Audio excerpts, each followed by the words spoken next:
Yeah, I should probably do something about that. Joining me today is Hollywood and Silver Centaur. We're going to be talking about the month of June, everything that happened, and what you should be doing in the coming month to prepare for all the stuff coming up. Recently, we had the Adam Warlock event come around. We're getting ready for that with Jubilee 5 stars and the X Factor at 5 stars. Silver, where are you coming? How are you coming along on Adam Warlock? Well, I definitely won't be getting him this time. This event is not meant for free-to-play players for the first time around. Mm-hmm. With like Polaris being in the Strike Pass and like the limited time to farm her, that's mainly where my problem is. And Hollywood, did that the Polaris thing? Is that bothering you? Uh, it does bother me. I mean, I'm still gonna be able to unlock them. I definitely have to use my wallet to get there. For me, I am farming her node 3 times a day, barely getting those 10 shards that I need to get her. It's going to be real close for me if I have to spend a little bit of money, but I've got the rest of the team there, and so if I have to, I will buy one of her offers. I don't want to. She's a garbage character. She's really not anything special. Um, I think it's kind of strange that she has an ability that clumps everybody together, and then there's not a whole lot of adjacent stuff on that team. So I guess we're waiting for a fifth to see why they bothered with the clumping effect, other than she's Magneto's daughter. Yeah, so Adam Warlock is coming. People are excited. Hollywood, do you think he's going to be the best member of that iWatch team, or? I feel like he's like the beast to the X-Men. I mean, he's gonna be there to help them keep their uh, positive effects together from Mm-hmm. people stealing them. But I mean, it is all about Gamora. Probably the second best member is Pilot Bell. Yeah, I yeah. mean, I mean Sure, that her four yeah. piece Violet Bell alone stats is. are crazy. The thing is, that, like, if you take out Nebula on that team, it really reduces their impact because then they don't get the vulnerables set up. But stat wise, yeah, Violet Bell's she's a monster, and you know what? Moondragon's got that health bar that's ridiculous. So it's a very interesting team. I'm curious to see where Adam Warlock's gonna come out. Silver, are you building up the other 4 members of the team since you're not unlocking Adam Warlock?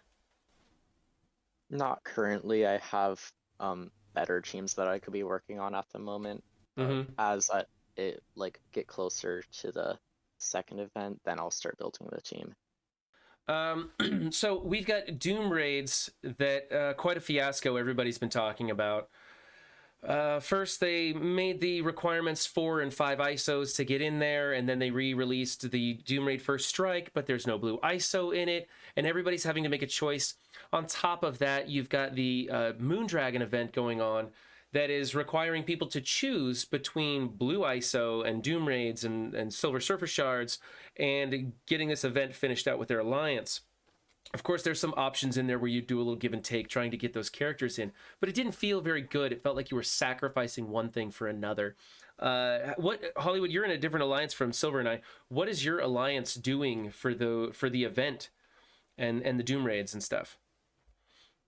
Um, our solution was to drop down in the beta raids. Okay, you cut out there a little bit. So you focused on the Doom raids, dropped down in Gamma, and just pushed real hard. And so you did the half and half, which is a good way to go. I think dropping down in the Gamma raids be with those restrictions and stuff, and the rewards in Gamma, in my opinion, aren't that great. There's some Shatterstar or something in there, um, but The yeah, most important thing is getting that gold orb, really. right. The gold orb. Yeah. Silver, you and I are in the same alliance, and we chose to drop down kind of on everything, right, and just smash it out quick. And now we're finished with it, and we're back up to hitting all the raids hard. Is this what you wanted to do, or were you just outvoted in leadership? Well, this was a part of the solution, seeing how the event tag didn't really give us much to work with. Mm-hmm. So we just decided to drop down and get the event done quickly. And since our raid milestone is already messed up for the season, we're just getting the first time rewards for everyone who hasn't gotten it yet. I like doing it this way personally. It was kind of nice to just take like a week off and just hit auto on all my raids and just smash through them. Farm the last node repeatedly because you're going to beat those raid lanes way early. And rather than screw up your raid timer, you just farm that last node. I think a lot of people should be doing that if the event is still going on and you're watching this video. it's a good way to do it. Either way, actually, Hollywood's way is technically more efficient. I just enjoy the relaxed, get it done, get it out of the way, and then focus entirely back on track. The the fact though that when they brought Doom Raids back and they made it like, oh, okay, so you want Silver Surfer Shards, but you can't go for blue ISOs still. Like, it's still, they're just catering to the whales and the upper alliances. They're forgetting about everybody in the middle and on down. It doesn't feel good to play the game right now, just knowing that if you're not a big spender, they don't even care at all. That's, at least that's how I feel about it. How do you guys feel about it? Hollywood, is that what you view it as?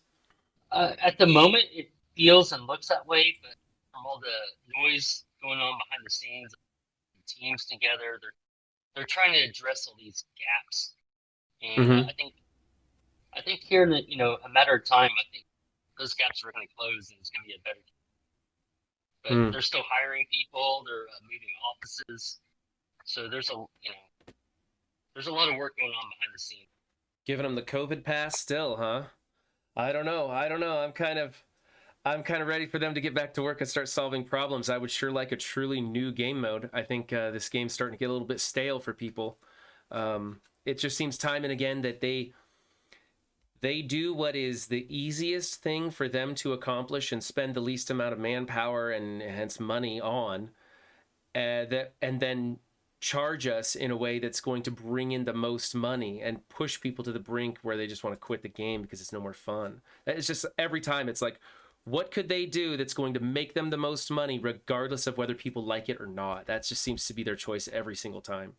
And again, this was easy solve. Everybody's like pissed about Doom Raids, so what's their solution? Oh, let's just flip the switch on that old one and bring it back. That was the easiest thing they could have done, and it's not the best solution for the player base. People are very unhappy about it. I want access to blue ISOs. Why they didn't just think to do, ISO 1, 2, 3, 4, 5 for difficulties 1, 2, 3, 4, 5. That makes sense to me, but that's not how they want to do it. They want people to buy their ISO 8 offers, and it's very frustrating for me. Like, I'm not giving them a whole lot more time, but they are running on a skeleton crew. So, and they're bringing people now as we speak in offices. So, I'm gonna give them a little bit of time, but not much. Yeah. Well, I think they better get things in gear because everybody keeps saying Future Rev is around the corner, and I know personally a lot of people who Marvel Strike Force is going to become their secondary game, and Marvel Future Rev is going to be their primary game. And I mean that if people have another choice, they're going to quit this game. And the thing is, there's no competition for Marvel Strike Force. Marvel Strike Force has two basic competitors, which is Star Wars Galaxy of Heroes, which they copied, and then Raid Shadow Legends, which is also a copy of SWAGA. And neither one of those are actually competitors because people come here for the Marvel IP. Usually people who play Marvel Strike Force also play Star Wars Galaxy of Heroes. Raid Shadow Legends is popular among a little bit different crowd. And so they don't have a lot of competition, and I think that's why they have this select group of players that they focus on. And they focus on the whales, the big spenders. They are not going for a volumetric source of people playing this game. They are just looking for people who are going to spend money, and they trap them in here, sinking their cost and hoping that they won't leave. And I don't know if it's going to work or not. I'm not the economics guy, but my opinion is it just doesn't feel great playing the game right now with that strategy in mind and seeing them take advantage of people over and over like this. I just like to see them start doing something more for the player base. We had to create a boycott before they even did anything. Those changes weren't fantastic. And then in the aftermath, they ended up making more money during that whole thing. So they're never going to cave to us again. The rewards for the Unity event, I thought were pretty garbage. There are some valuable pieces in there for certain characters, but my 16 tunes for DD4 are already built, so I don't need those. Maybe on the second round I'll use them and stuff, but I'm kind of in horde mode right now, and so none of those things really mattered to me. I wanted to see more silver and gold promotion tokens. I wanted to see more gold orbs, and I wanted to see, well, I don't know, more than just the Moondragon shards, because that's what they gave us. Moondragon shards and a sprinkling of gold gear that I don't really need. And I'm frustrated with that. Silver, did you like the rewards? What do you think? Well, the main rewards for me are getting a character at 4-star for free, because usually I have to deal with 3-star characters. Mm-hmm. But other than that, it's mostly the orbs that are giving me like gold and like extra character shards. So it's free stuff, so I'm not Right, but gonna it's complain. also at the expense of pushing for those Silver Surfer shards, the Doom Raid stuff, because we had to step down for a while. So it's free stuff, but it's not free because you're paying for it with the other stuff that you're having to sacrifice in order to get it. Because the Quirky tag, and we'll get into the whole Quirky thing later, the Quirky tag is such a crappy assemblance of characters. During the Gamma Raid, it was just a nightmare. It's like, what is there? There's only like 4 characters in each lane in the first place. You can't even assemble 5 people under the restrictions in Gamma. So I was just really frustrated. I don't think they thought it through. So Hollywood, your take on the whole situation? As for the rewards, I mean, there's some silver promotion, there's some gold promotions. Moon Dragon herself is a really good. So I'm not going to complain about too much about the rewards. I mean, you do have to give a little bit on the raid milestones, but if you played it smartly, kind of like our lines did, Mm-hmm. we weren't crushed on that. We weren't hurt too bad. So Yeah, well, you are free in a stuff. much bigger alliance than us, so you guys are able to pull off that half and half trick, and I think that would have been tougher for us at our level. Well, moving on to the Quirky tag itself, a lot of people upset over them using the word Quirky. Why do you think they use the word Quirky instead of just going with the Unity event like they did last year? I don't even know. I don't know. You can edit my part out. I really don't care. Not your I don't think it means anything. not your problem. Yeah, Silver, what do you? I have a different opinion. I kind of figured. Silver, what do you think about them using Quirky instead of the Unity tag like they did last year? I really don't care about what it's called.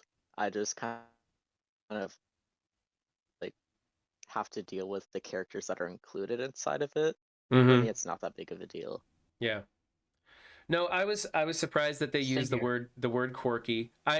Okay, look, you're labeling a community. That's just dangerous territory, regardless of what your label is. So I don't know why they did that. Why not just make it the Unity event? Give them the Unity tag rather than make it a Quirky label. It's just a tag that these are the Unity characters, or whatever. There's no one's gonna have a problem with that, or most people are not gonna have a problem. Everybody has a problem with something, but most people are not gonna have a problem with that. I just thought, and I don't know if this is worth getting excited for. Again, it's not my fight, but I do understand. No one wants to be labeled something that could have a negative connotation. So I just think Scopely made a stupid error that was totally avoidable here. Why they went off the beaten path? They had the Unity tag in the game already. They could have just reapplied it, swapped out some characters, and it would have been fine. Hell, we probably would have got better character choices if they would have gone with the ones from last year. Whatever, it is what it is. But I'm also kind of surprised that they didn't go back and change it with some of the content creators raising a ruckus about it. Like, there are people that wouldn't even say the word on their videos and stuff. Might be a bit extreme, but I guess I don't know. It's not something I really have to deal with. It was an incident that occurred that I just think was totally avoidable, and it was the usual mindless, not boundless, but mindless activity that comes from this company where they don't think ahead. They don't think about what they're doing. They just slap stuff together and think that it's going to make money. It's very frustrating. Very frustrating. They are very last second reactionary. Right, they are very a reactionary team. Exactly, that's correct. Okay, moving on to Heroes for Hire versus Infinity Watch. Which one are you putting your resources into? Which one is the better team? And I think I know the answer from both of you. But Silver, what do you think? Is Heroes for Hire or the Infinity Watch the place to be putting your resources? Well, that depends on whether you have other options on what to build. And Heroes for Hire is like the best war defense team right now. Well, doesn't everybody have access to, or pretty close to access to, the 4 pieces of Infinity Watch? And that actually makes a pretty good team. I can use the 4 pieces of Infinity Watch plus like Zemo or somebody. Not even Zemo. Like I could throw in Sabretooth in there because, whatever he's left over. And and I can usually beat the Heroes for Hire team on a punch across with just those 4. So in my opinion, it's definitely Infinity Watch is where I'm putting my resources, and I don't think I'm going to be putting any T4s into the Heroes for Hire team. I saw that one coming from a mile away. It looked just like Hydra 1.0. I couldn't agree more. Just with the 4 members right now in the watch, Heroes for Hire is completely countered. Mm-hmm. And how big did you build your Hero for Hire? I literally stopped at right about 300K. Like you said, I kind of saw this coming. I just wanted to set it up just enough to where it could trip people up, or they're going to have to waste a team on them. Mm-hmm. But other than that, my resources are going right into Infinity Watch. Yeah. And even without Adam Warlock, that team is solid. Yeah. Yeah, I think so too. Of the Infinity Watch, who should you be spending your silver and or gold promotion tokens on? Who should you be putting those red stars on in your Infinity Watch? Or should you even be putting them on the Infinity Watch? To you, Hollywood, what do you think? Well, I mean, the obvious one is Gamora. She's your damage dealer. She just wipes teams out. So promoting her is a no-brainer at the moment. As for the other members, I think it's still the jury's still out on some of the other ones. Does Moondragon have the focus to get her special off? At 3 red, 4 stars, she's clearing Black Order no problem. Even the 700K Black Order, she's clearing them. So. Right. So do you even need the red stars to get the job done? It might benefit her greatly, but right now you probably don't even need to put that on there. I've got my full team at 4 red stars. Everybody's at 6 or 7 yellow stars. And I just don't have the gear on them yet, but they're already doing some amazing stuff. And so I'm not too worried about the red stars. I would like to put red stars on the Gamora character because she's doing so much damage. I mean, she's just deleting people with her basic, for crying out loud. It's ridiculous. And that damage, you're always going to need no matter what. You're always going to want that, especially going into a Heroes for Hire team where you're trying to just constantly knock them down below 50% to get rid of those charges. So for me, it's put red stars on Gamora. 4 red stars on the rest of the team seems to be just fine. I would just say that if your focus is on the Doom raids, maybe you want to promote a Bishop to help you with the mutant lanes. But Gamora. Oh man, you just locked up altogether. Completely froze up on me. So you're saying Bishop for the mutant lanes, Gamora in the skill lanes. You've got Kestrel that can do skill and tech. If you're unlocking Doom, then you've got Mystic and Tech there also. These are great characters. I mean, you can't get red stars on Doom, obviously, but these are great characters to be putting your resources into for the Doom raids. And Doom raids are really where it's going to be at. I think if you're going into Dark Dimension 4, you should be taking in characters that you're going to be using in the Doom raids, because otherwise you're just wasting materials, and the resource crunch is just so incredibly tight at the top. I mean, it seems like the closer I get to the real end game, the harder it is to make any kind of progress. Silver, your take on the situation? I think it also depends on what your focus will be for like where you want to invest resources in. So for Infinity Watch, I think that is still to be seen depending on how it is countering an Infinity Watch in Arena. Like, we still don't know how the mirror match is going to work. But for that, I'm thinking it's going to be Gamora and Phyla-Vell that you're going to be investing the promotion credits on. Speaking of which, in the Arena, those mirror matches are looking pretty interesting because of the way the defense up to defense down flip on Gamora's passive works. It bypasses that resistance to defense down check. It's just a standard resistance focus check because you're not applying defense down, you're flipping it. It's something kind of weird. So that's going to be interesting on your timing of when you try to put defense up, because Gamora might flip it to defense down and then delete you. I don't think you're going to lose to the team. I think it's going to be, do I time out or do I win? And that's going to be on how well you are at timing the flips and bursting them down when they have defense down and stuff like that. It's going to be interesting, and we're a ways away from figuring that out. But next month, hopefully we'll have some info for you guys who are watching on how you can, build out that team. Unfortunately, we can't do PvP mirror matches, So it's all going to be going into your arena and spending some cores practicing. That's all we're going to be able to do. Let's wrap this up with what you guys think we should be building. Silver, why don't you go first? What do you think people should be working on over the next month? So I think focusing in on Doom Raid characters would be a good priority, and then focusing on arena meta, whether that be like a hybrid team or Infinity Watch, because they can be used pretty much anywhere. I think since arena is probably the most important mode in the game, I'm looking at Infinity Watch. Got to get those cores, and those cores are your lifeblood in the game. So Infinity Watch should be everyone's priority, and then Doom Raids, it's pretty much parallel right now. Those are both so important. Yeah, I think for me, farm that ISO 8. Get your Doom Raid teams up to ISO 4 at least, so that you can join in the Doom Raids, and at the very least, you can be put in a lane where you can cover the first 2 legs, and then later get the ISO 8.5 on your team. I think that's super important. Most alliances are really trying to push into those Doom Raids. So that's where it's at for me. As for a team to build, I'm currently building the iWatch team. Infinity Watch is for me where it's at. I'm going to be unlocking Adam Warlock, so that's important to me. If you're not unlocking Adam Warlock, I still think you should be building those 4 characters. They're incredibly useful. They're great in war offense. They're going to be good in certain lanes and other places in the game. So they've got a lot of value, and you can still use them as a hybrid in your arena offense and defense. I'm seeing in my arena a lot of 6 and 7 star Phylavels popping up, mixed in with those Kestrel Surfer, Zemo, Doom teams. And man, she's very frustrating. She's very frustrating to play into. So yeah, but primarily I think it's, man, just grind away at those ISOs. Just get them up, you know?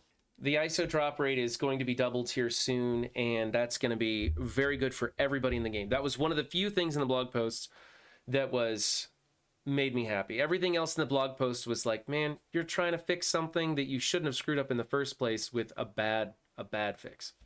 So yeah, doubling the drop rates and making those notes more farmable is a big deal.